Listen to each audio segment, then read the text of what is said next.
میدان حشر کا ماحول انتہائی سخت اور تکلیف دہ تھا۔ ایک طرف ماحول اور حالات کی سختی تھی تو دوسری طرف لوگوں کو یہ اندیشہ کھائے جا رہا تھا کہ آگے کیا ہوگا۔ مایوسی اور پریشانی کے علاوہ لوگوں میں شدید غصہ بھی تھا۔ یہ غصہ اپنی ذات پر بھی تھا اور اپنے لیڈروں اور گمراہ کرنے والے رہنماؤں پر بھی تھا۔ چنانچہ جو لیڈر اپنے پیروکاروں کے ہاتھ آ جاتا وہ بے دریغ اس کی پٹائی شروع کر دیتے۔ یہ گویا عذاب سے قبل ایک نوعیت کا عذاب تھا۔ ایسے تماشے اس وقت میدان حشر میں جگہ جگہ ہو رہے تھے۔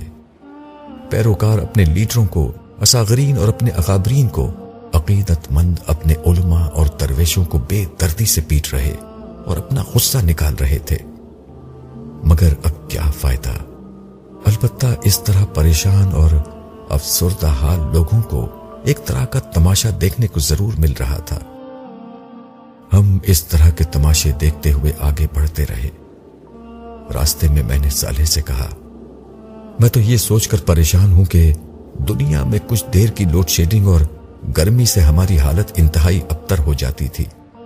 یہاں تو اتنا طویل عرصہ ہو چکا ہے مگر لوگوں کو اس مصیبت سے نجات نہیں مل رہی۔ تمہارے ساتھ کی وجہ سے مجھے تو یہاں کے مصائب و شدائد بالکل محسوس نہیں ہو رہے، مگر جو لوگ یہاں ہیں ان کے ساتھ تو واقعی بہت برا معاملہ ہو رہا ہے۔ اپنے الفاظ کی تصحیح کر لو، برا نہیں ہو رہا، عدل ہو رہا ہے۔ ہاں، معاملہ بلا شبہ شدید ہے اور اسی وجہ سے ساری مخلوقات نے اختیار اور اقتدار کے اس بار امانت کو اٹھانے اور سزا جزا کے اس کڑے امتحان میں کھڑے ہونے سے انکار کر دیا تھا۔ میری سمجھ میں نہیں آتا کہ عام لوگوں کے ساتھ اتنی مشکل ہے تو جن لوگوں نے سارے انسانوں کی طرف سے اقتدار اور اختیار کا بار اٹھایا تھا ان کے ساتھ کیا ہوگا۔ اس بات سے میرا اشارہ ظالم حکمرانوں اور بد دیانت اہلکاروں کی طرف تھا۔ دیکھنا چاہتے ہو کہ ان کے ساتھ کیا ہو رہا ہے؟ میں نے اس بات میں گردن ہلائی۔ صالح ایک سمت بڑھتے ہوئے بولا، ابھی تک تو ہم صرف اس علاقے میں گھوم رہے تھے جہاں وہ لوگ تھے جن کا حساب کتاب ہونا ہے۔ جس طرح سابقین کا معاملہ ہے کہ وہ عرش کے نیچے خدا کے انعامات میں کھڑے ہیں اور ان کا حساب کتاب نہیں ہونا، صرف رسمی طور پر ان کی کامیابی کا اعلان ہونا ہے، اسی طرح کچھ بدبخت ہیں جن کی بدعمالیوں کی بنا پر ان کی جہنم کا فیصلہ پہلے ہی ہو چکا ہے۔ ہم انہی کی سمت چل رہے ہیں۔ ہم جیسے جیسے آگے بڑھتے رہے گرمی کی حدت اور شدت بہت تیزی سے بڑھتی جا رہی تھی۔ مجھے اس کا اندازہ اس بڑھتے ہوئے پسینے سے ہوا جو لوگوں کے جسم سے بہہ رہا تھا۔ لوگوں کے جسموں سے پسینہ قطروں کی صورت میں نہیں بلکہ دھار کی شکل میں بہہ رہا تھا، مگر زمین اتنی گرم تھی کہ یہ پسینہ تپتی زمین پر گرتے ہی اس میں جذب ہو جاتا۔ پیاس کے مارے لوگوں کے ہونٹ باہر نکل آئے تھے اور وہ کسی طعن زدہ اور پیاسے اونٹ کی طرح ہانپ رہے تھے، مگر پانی کا یہاں کیا سوال۔ ان کے چہروں پر پریشانی سے کہیں زیادہ خوف کے سائے تھے۔ یہ خوف کس چیز کا تھا یہ بھی تھوڑی ہی دیر میں معلوم ہو گیا۔ اچانک لوگوں کے درمیان ایک عجیب ہلچل مچ گئی۔ لوگ ادھر ادھر بھاگنے لگے۔ مجمع چھٹا تو دیکھا کہ ایک آدمی کے پیچھے 2 فرشتے دوڑ رہے ہیں۔ یہ ویسے ہی فرشتے تھے جیسے عرش کے سائے کی طرف جاتے ہوئے ہمیں نظر آئے تھے۔ ایک کے ہاتھ میں آگ کا کوڑا تھا اور دوسرے کے ہاتھ میں ایسا کوڑا تھا جس میں کیلیں نکلی ہوئی تھی۔ وہ آدمی ان سے بچنے کے لیے سر توڑ کوشش کر رہا تھا، مگر یہ فرشتے اس کا پیچھا نہیں چھوڑ رہے تھے۔ صاف نظر آ رہا تھا کہ فرشتے جان بوجھ کر اسے تھکا رہے ہیں۔ وہ اس کے قریب پہنچ کر اسے ایک کوڑا مارتے اور کہتے جا رہے تھے کہ اے حکمران، اٹھ اور اپنی مملکت میں چل۔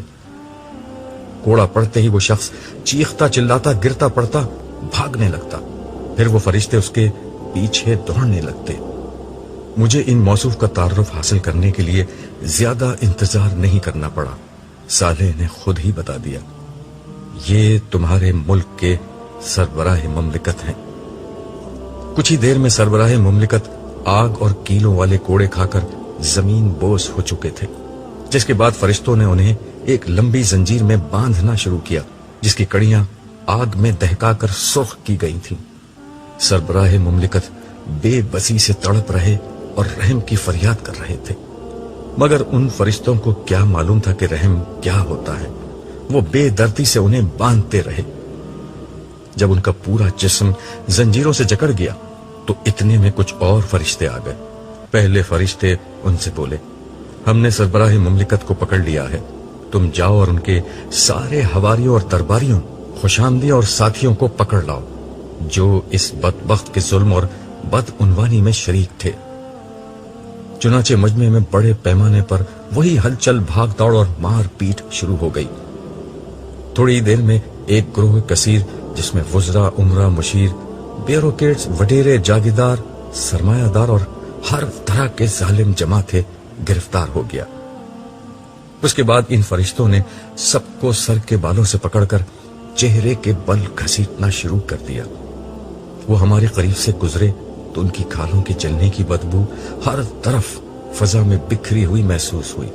اس بدبو کا احساس ہوتے ہی صالح نے میری کمر پر ہاتھ رکھا تو میری جان میں جان آئی۔ وہ ان کو ہمارے سامنے سے کھینچتے ہوئے مزید بائیں جانب لے گئے۔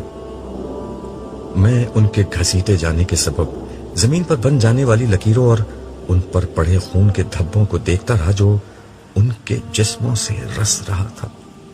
یہ عبرتناک منظر دیکھ کر بے اختیار میرے لبوں سے ایک آہ نکلی۔ میں نے دل میں سوچا، کہاں گیا ان کا اقتدار؟ کہاں گئے وہ عیش و عشرت کے دن؟ کہاں گئے وہ عالیشان محل، مہنگے ترین کپڑے، بیرونی دورے، شاندار گاڑیاں، عظمت، کر و فر اور شان و شوکت؟ ان لوگوں نے کتنے معمولی اور عارضی مزوں کے لیے کیسا برا انجام چن لیا۔ صالح بولا، یہ سب ظالم، کرپٹ اور عیاش لوگ تھے جن کی ہلاکت کا فیصلہ دنیا ہی میں ہو چکا تھا۔ تاہم یہ ان کی اصل سزا نہیں، اصل سزا تو جہنم میں ملے گی۔ جس طرف فرشتے انہیں لے جا رہے ہیں وہاں سے جہنم بالکل قریب ہے۔ اسی مقام سے انہیں حساب کتاب کے لیے لے جایا جائے گا، جہاں ان کی دائمی ذلت اور عذاب کا فیصلہ سنایا جائے گا۔ پھر انہیں دوبارہ بائیں طرف لایا جائے گا، جہاں سے گروہ در گروہ انہیں جہنم میں ڈال دیا جائے گا۔ حساب کتاب کے ذکر سے مجھے بے اختیار وقت کا خیال آیا تو میں نے صالح سے پوچھا، صالح، رسول اللہ صلی اللہ علیہ وسلم کی دعا کو قبول ہوئے طویل عرصہ گزر گیا ہے، مگر اب تک یہ حساب کیوں نہیں شروع ہوا؟ یہ تم سمجھتے ہو کہ طویل عرصہ ہوا ہے، میدان حشر میں وقت بہت آہستگی کے ساتھ گزر رہا ہے، جس کی بنا پر یہ طویل عرصہ لگتا ہے، مگر عرش تلے بہت ہی کم وقت گزرا ہے۔ تم جاننا چاہتے ہو کہ اتنا وقت بھی بہرحال کیوں لگ رہا ہے؟ تم ہی نے بتایا تھا کہ جن لوگوں کو معاف کیا جانا ہے اس سختی کو ان کی معافی کا ایک عذر بنا دیا جائے گا۔ ہاں، یہ ایک وجہ ہے، مگر دوسری وجہ لوگوں کو یہ احساس دلانا ہے کہ یہاں سارا اختیار اللہ کے ہاتھ میں ہے۔ بات یہ ہے عبداللہ، انسانوں نے اپنے کریم اور مہربان آقا کی قدر نہیں کی۔ آج وہ آقا لوگوں کو یہ احساس دلا رہا ہے کہ انسان کس درجے میں اس کے محتاج اور اس کے سامنے بے وقت ہے۔ اس کی طاقت و عظمت کا پہلا اظہار قیامت کا دن تھا، جب انسانوں کی دنیا برباد ہو گئی اور ان کا سب کچھ تباہ ہو گیا تھا۔ انسان کی ساری طاقت اسے قیامت کے ہولناک حادثے سے نہیں بچا سکی۔ دوسرا موقع آج حشر کا دن ہے، جب سب کو معلوم ہو چکا ہے کہ خدا کے سامنے کسی کی کوئی وقت نہیں ہے۔ تیسرا موقع اب آ رہا ہے، یعنی حساب کتاب کا، جب اللہ تعالیٰ براہ راست آسمانوں اور زمین کا کنٹرول اپنے ہاتھ میں لے لیں گے۔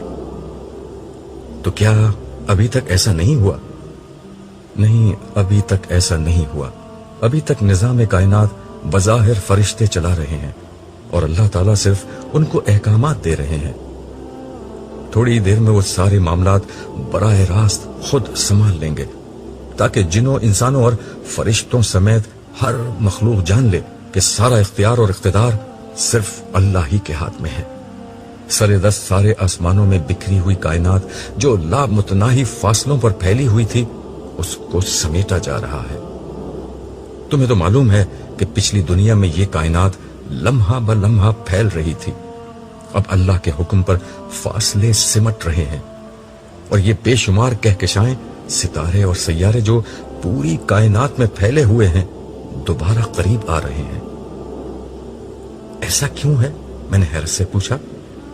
یہ اس لیے ہے کہ اللہ تعالیٰ ان سب کو اہل جنت میں بطور انعام تقسیم کر دیں گے، پھر ان جگہوں پر اللہ کے انعام یافتہ بندوں کی بادشاہی اور اقتدار قائم ہو جائے گا۔ کائنات کو واپس سمیٹنے کا عمل ہی وہ چیز ہے جسے قرآن کریم نے آسمانوں کو خدا کے داہنے ہاتھ پر لپیٹ لینے سے تعبیر کیا ہے۔ پھر صالح نے آسمان کی طرف نظر کی، اس کی پیروی میں نے بھی اوپر دیکھا۔ سورج بدستور دہک رہا تھا۔ میں نے پہلی دفعہ یہ بات نوٹ کی کہ چاند بھی سورج کے قریب موجود تھا، مگر وہ بے نور ہو چکا تھا اور بہت آہستگی کے ساتھ سورج کی طرف بڑھ رہا تھا۔ یہ دیکھ کر صالح نے کہا، آج آسمان و زمین بدل کر کچھ سے کچھ ہو چکے ہیں۔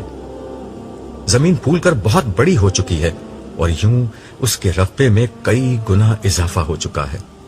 مجھے یاد ہے کہ زمین کا قطر 25,000 کلومیٹر تھا، مگر اب اس میں کئی گنا اضافہ ہو چکا ہے۔ ساتھ ہی یہ زمین اب اس سے کہیں زیادہ حسین اور خوبصورت ہے جتنی پہلے تھی۔ اسرافیل نے 2 دفعہ سور پھونکا تھا۔ پہلی دفعہ سب کچھ تباہ ہو گیا تھا، جبکہ دوسرے سور پر انسانوں کو زندہ کر دیا گیا۔ ان دونوں کے بیچ میں اللہ تعالیٰ کے حکم سے زمین بڑی ہوئی اور فرشتوں نے اس پر اہل جنت کے لیے اعلیٰ ترین گھر، محلات، باغات اور ان کے سکون و تفریح کے لیے بہترین چیزیں اور تمہارے لیے ناقابل تصور حد تک حسین ایک نئی دنیا بنا دی ہے۔ ہر جنتی کو اس کا گھر اسی زمین میں دیا جائے گا اور اسے رہنے بسنے کے لیے بڑے بڑے رقبے دیے جائیں گے۔ زمین کے وسط میں دہکتے ہوئے آتش فشاں اور کھولتے پانی کے چشموں کے درمیان میں اہل جہنم کا ٹھکانہ ہوگا۔ میں نے اس کی بات کا خلاصہ کرتے ہوئے کہا، تم نے جو کچھ کہا ہے قرآن کریم کے بیانات سے مجھے اس کا پہلے ہی اندازہ تھا۔ قرآن کریم کے بیان سے یہ معلوم ہوتا ہے کہ زمین کے وارث خدا کے نیک بندے ہوں گے اور سطح زمین جنت میں بدل دی جائے گی جہاں اہل جنت کا ٹھکانہ ہوگا۔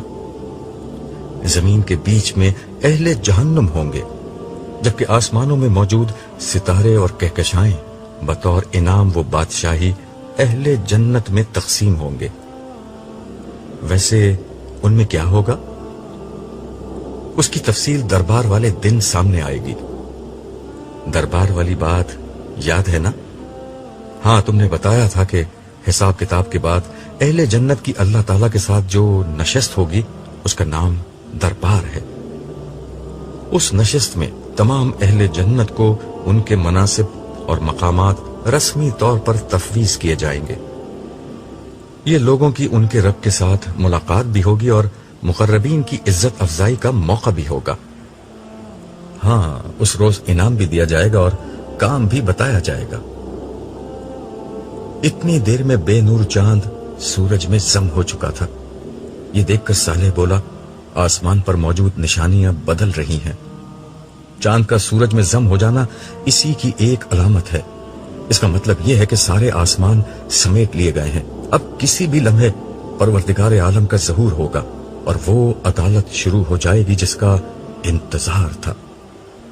اس وقت تمہیں اور ساری دنیا کو معلوم ہو جائے گا کہ اللہ جل جلالہ کس عظیم و اعلی ہستی کا نام ہے۔ ابھی صالح کا جملہ ختم بھی نہیں ہوا تھا کہ ایک زوردار دھماکہ ہوا۔ سب لوگ لرز کر رہ گئے۔ آواز چونکہ آسمان کی جانب سے آئی تھی اس لیے ہر نگاہ اوپر کی طرف اٹھ گئی۔ میں اور صالح بھی لوگوں کے ساتھ اوپر دیکھنے لگے۔ ایک حیرت انگیز منظر سامنے تھا۔ آسمان میں شگاف پڑ چکا تھا اور تھوڑی ہی دیر میں وہ بادلوں کی طرح پھٹ کر ٹکڑے ٹکڑے ہو گیا۔ ان شگافوں کو دیکھ کر ایسا لگا کہ آسمان میں دروازے ہی دروازے بن گئے ہیں۔ ہر شگاف سے فرشتوں کی فوج در فوج زمین کی طرف اترنے لگی۔ ان کی تعداد اتنی زیادہ تھی کہ کسی قسم کی گنتی اور اندازہ محال تھا۔ فرشتوں کے مختلف گروہ تھے اور ہر گروہ کا انداز اور لباس بالکل مختلف تھا۔ وہ فرشتے میدان حشر کے وسط میں ایک جگہ اترنے لگے اور انہوں نے درمیان میں موجود ایک بڑی اور بلند خالی جگہ کو اپنے گھیرے میں لے لیا۔ فرشتے آسمان سے اترتے جاتے اور دائرہ در دائرہ ہاتھ باندھ کر معدب انداز میں کھڑے ہوتے جاتے۔ ہر لمحہ ان کی تعداد بڑھتی جا رہی تھی۔ اس دوران میں لوگوں کی چیخ و پکار بھی تھم چکی تھی۔ ہر شخص پھٹی آنکھوں سے ٹک ٹکی باندھے اسی سمت دیکھے جا رہا تھا۔ اب فضا میں بس کچھ سرگوشیوں کی سرسراہٹ ہی باقی رہ گئی تھی۔ اس کی وجہ یہ تھی کہ ہر شخص اپنے برابر والے سے پوچھ رہا تھا کہ یہ کیا ہو رہا ہے۔ مجھے قدرے اندازہ تھا کہ یہ کیا ہو رہا ہے، لیکن پھر بھی میں نے صالح سے وضاحت چاہی۔ اس نے حسب توقع جواب دیا، حساب کتاب شروع ہو رہا ہے، بارگاہ اہدیت کا دربار سجایا جا رہا ہے، یہ اس کا پہلا مرحلہ ہے۔ فرشتے مسلسل اتر رہے ہیں اور کافی دیر تک اترتے رہیں گے۔ اس کے بعد سب سے آخر میں حاملین عرش اتریں گے۔ تم تو ان سے مل چکے ہو، وہ اس وقت 4 تھے، اب 4 مزید ان میں شامل ہو جائیں گے۔ کل 8 فرشتے عرش الہی کے ساتھ نازل ہوں گے۔ عرش الہی، میں نے زیر لب ان الفاظ کو دہرایا۔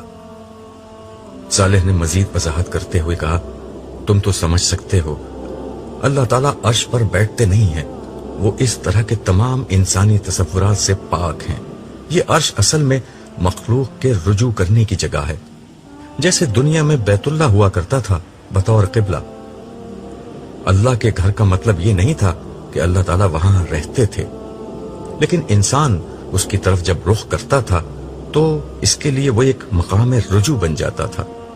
اسی طرح آج عرش الہی کے ذریعے سے لوگ اللہ تعالیٰ کے ساتھ مکالمہ کریں گے۔ میں نے پوچھا، گویا لوگ اللہ تعالیٰ کی بات سنیں گے؟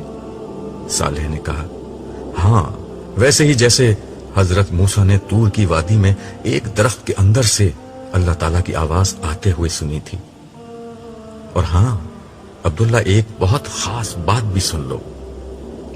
میں پوری طرح متوجہ تو تھا ہی، لیکن اب یکسوئی سے اسے دیکھنے لگا۔ حاملین عرش کے نزول کے ساتھ ہی عرش نور الہی کی تجلی سے جگمگا اٹھے گا، جس کے ساتھ پوری زمین پر اس نور کا اثر پھیل جائے گا۔ اس کا مطلب یہ ہوگا کہ زمین اپنے رب کے نور سے روشن ہو جائے گی اور معاملات اب براہ راست اللہ تعالیٰ کی اپنی نگرانی میں انجام پانا شروع ہو جائیں گے۔ یہ مطلب ہے قرآن کریم کی اس بات کا کہ زمین کو خدا اپنی مٹھی میں لے لے گا۔ اس وقت پہلا حکم یہ دیا جائے گا کہ ہر شخص اللہ تعالیٰ کے حضور سجدے میں گر جائے۔ عبداللہ، اس وقت بہت عبرتناک منظر سامنے آئے گا۔ تم دیکھو گے کہ سارے فرشتے سجدے میں ہوں گے۔ عرش کے دائیں ہاتھ کی طرف عرش الہی کے مامون سائے میں موجود سارے انبیاء، صدیقین، شہداء اور صالحین سب سجدے میں ہوں گے۔ میں نے بے اختیار پوچھا، اور یہاں حشر کے میدان میں موجود لوگ؟ اہم اور عبرتناک بات یہی ہے، یہاں موجود کوئی کافر، منافق، خدا کا نافرمان اور مجرم سجدے میں نہیں جا سکے گا۔ یہ لوگ لاکھ کوشش کریں گے کہ سجدے میں گر جائیں، مگر ان کی کمر اور گردن تختہ ہو جائے گی۔ زمین انہیں اپنی طرف سے آنے سے روک دے گی۔ اور باقی لوگ؟ میں نے پوچھا۔ صالح بولا، وہ لوگ جن کے اعمال ملے جلے اور گناہ کم ہوں گے وہ سجدے میں چلے جائیں گے، اور اسی وجہ سے ان سب کو فوراً حساب کتاب کے لیے بلایا جائے گا۔ باقی جس کا ایمان جتنا پختہ اور اعمال جتنے اچھے ہوں گے وہ اتنا ہی جھک سکے گا۔ کوئی رکوع میں ہوگا، کوئی آدھا جھکا ہوگا، کوئی بس گردن ہی جھکا سکے گا۔ جو جتنا کم جھکے گا وہ اتنا ہی خوار ہوگا۔ میں بات سمجھتے ہوئے سر ہلا کر بولا، اچھا، اس کا مطلب ہے کہ لوگوں کو اس وقت اپنے مستقبل کا کسی قدر اندازہ ہو جائے گا؟ صالح نے کہا، نہیں، تمہیں یہ باتیں میں بتا رہا ہوں، انہیں یہ اندازہ نہیں ہوگا۔ البتہ سجدہ نہ کرنے پر ذلت کا احساس اور کرنے پر ایک نوعیت کا اطمینان ہو جائے گا۔ البتہ لوگ یہ اچھی طرح جان لیں گے کہ خدا کون ہے، جس ہستی کو بھلا کر زندگی گزاری تھی وہ کون ہے۔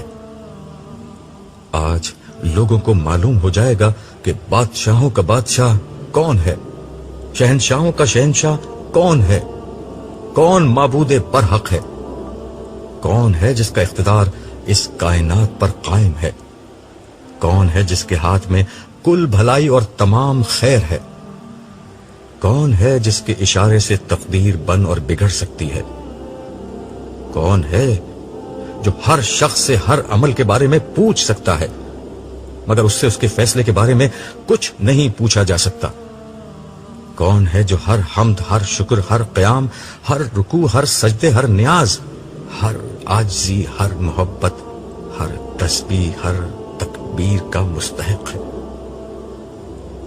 اللہ اکبر، اللہ اکبر، اللہ اکبر۔ یہ الفاظ کہتے ہوئے صالح کے جسم پر ایک لرزہ طاری ہو گیا اور آخری اللہ اکبر کہتے ہوئے وہ سجدے میں گر گیا۔ اسی لمحے مجھے محسوس ہوا کہ زمین پر ایک خاص نوعیت کی روشنی پھیل چکی ہے، ماحول ایک خاص قسم کے نور سے جگمگا اٹھا ہے، اس کے ساتھ ہی کانوں میں فرشتوں کی تسبیح اور تہلیل و حمد و شکر اور تمجید و تکبیر کی صدائیں آنے لگی۔ مجھے اندازہ ہو گیا کہ عرش الہی کی تجلیات سے ماحول منور ہو چکا ہے، مگر میں اس پورے عمل میں نظر جھکا کر کھڑا رہا تھا۔ ڈر کے مارے میں نے عرش کی طرف دیکھنے کی کوشش ہی نہیں کی تھی۔ کچھ دیر نہ گزری تھی کہ میرے کانوں نے جبریل امین کی مانوس مگر انتہائی باروب آواز بلند ہوتی سنی، آج کے دن بادشاہی کس کی ہے؟ جواب میں سارے فرشتے پکار اٹھے، تنہا غالب رہنے والے اللہ کی۔ جبریل امین یہ سوال بار بار دہراتے اور ہر بار فرشتے با آواز بلند یہی جواب دیتے۔ اس عمل نے میدان حشر میں ایسا حشر برپا کر دیا کہ دل لرزنے لگے۔ آخرکار ایک صدا بلند ہوئی، اور رحمان کے بندے کہاں ہیں؟ پروردگار عالم کے غلام کہاں ہیں؟ اللہ جل جلالہ کو اپنا معبود، اپنا بادشاہ اور اپنا رب ماننے والے کہاں ہیں؟ وہ جہاں بھی ہیں خداوند سارے جہاں کے رب کے حضور سجدہ ریز ہو جائیں۔ یہ سننا تھا کہ میں کچھ دیکھنے کی کوشش کیے بغیر ہی صالح کے برابر میں سجدہ ریز ہو گیا۔ میدان حشر میں ایک دم خاموشی چھا گئی، ایسا سناٹا تھا کہ سوئی زمین پر گرے تو اس کی آواز بھی سنائی دے جائے۔ میں نے سجدے کے عالم میں جتنی عافیت اس لمحے محسوس کی، زندگی میں کبھی محسوس نہ کی تھی۔